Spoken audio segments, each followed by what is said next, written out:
Hey guys, I thought it would be easier for me to, instead of wasting your time, you could watch this on your own, but I wanted to go through QuickReads really quickly just to make sure that you feel comfortable, and then if you have any questions, you can come and talk with me. So first of all, just so you know, QuickReads is a fluency program. That's what its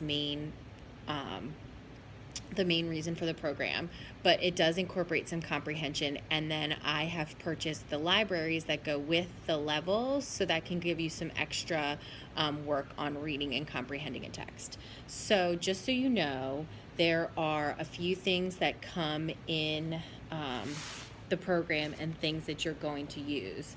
So you have the teacher's manual that kind of goes through and it tells you a little bit about the story.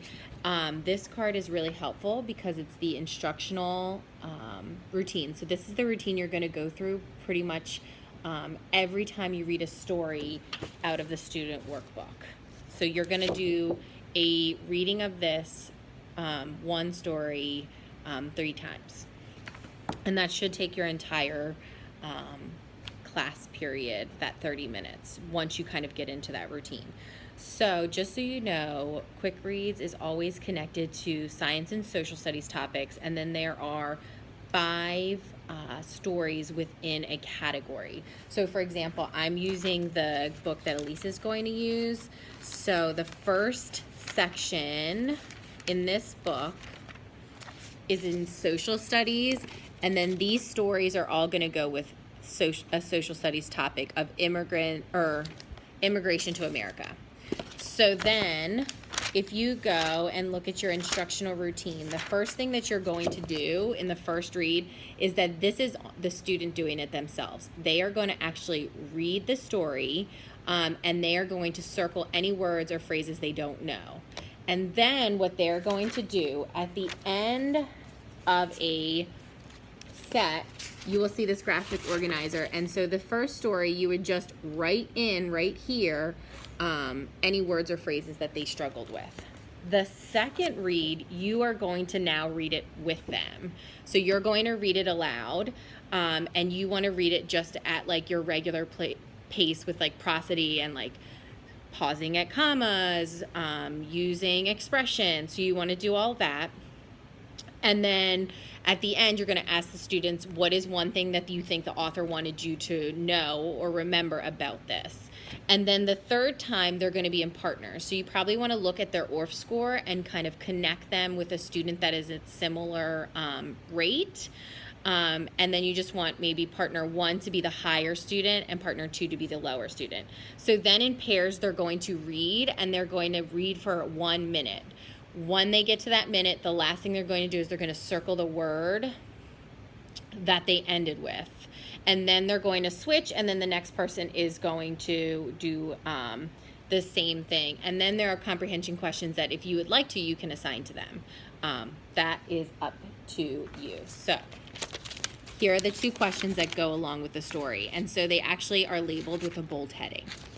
So that's what you're going to do with this book. So, like I said, there are 5 stories per topic, and they will let you know in the table of contents what they're connected to, but it's pretty easy to know if they're social studies or science. Once they do that, the next piece comes into the Fluency Library, which is this. And so what you will see is that there are books. There are 6 books, which I think works out perfectly in your groups because there are 6 student versions, or if you want, you can always have them share. So with the Fluency Library, they actually connect to your group of texts that they read. So they have created background knowledge on this piece, and now they can actually use that. And then there is an entire lesson that goes with the book. So for example, this one is called Immigration to America, and the story that goes with it is called A New Beginning. And it goes through everything. It gives you a mini lesson on vocabulary, on comprehension. It gives you ways to differentiate the instruction. And then there are different activities that you can do with this book. So you may spend, it will be 5 days to get through the topic, and then it may take a few days to go through this book. So it's that constant of actually using their fluency to support their comprehension.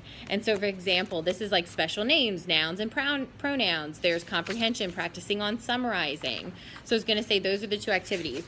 And then at the beginning of this Fluency Library Teacher's Manual, there is actually a word log. So if you want, you can actually have the students write down the new word, the page number, and what it means. And it has the name of the book. So you could actually do one of these for every single one, which I know vocabulary is huge.